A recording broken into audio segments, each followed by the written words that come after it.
Naam, washabiki wangu hapa katikati ilikuwa nimepoa sana. Yaani nimepotea sana, nikavurugika, lakini saizi nimerudi kwa kishindo. Yaani saizi ni mwendo wa kuwadunyula. Sasa jamani, jicho la Dr. Zilo limeweza kuangalia tatizo moja linalotukumba sisi vijana ambao tunaingia kwenye ndoa.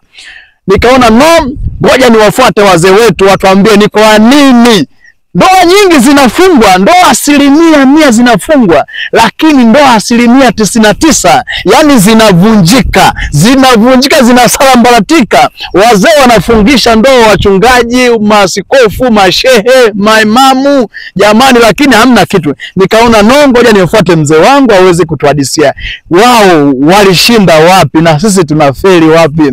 Mzee, karibu sana uweze kuwaelekeza vijana kwamba ni kwa nini nyewe mlinufaika sana na ndoa za zamani, lakini sasa hizi vijana tunapitia kwenye janga kubwa, yani mlima uliojaa mambo mengi sana, hadi napelekea ndoa nyingi kuvunjika.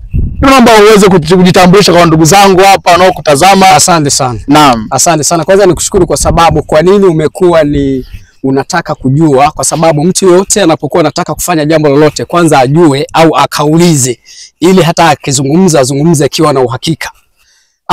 Nafikiri kwa watazamaji ambao wananiangalia, mimi jina langu naitwa Petro Sejongo Mwasila na mimi ndiye katibu mkuu wa kanisa la Goshen Pentecoste Kisima cha Baraka na Uzima, katibu mkuu wa taifa Tanzania bara na visiwani pia.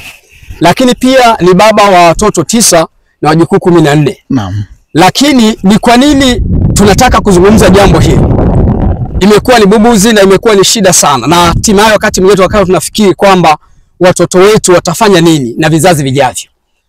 Nataka nizungumze kwamba kwa nini ndoa nyingi tunazifundisha makanisani, pengine zifundishwa msikitini, zimefundishwa wapi, lakini hizi ndoa zinakuwa hazidumu.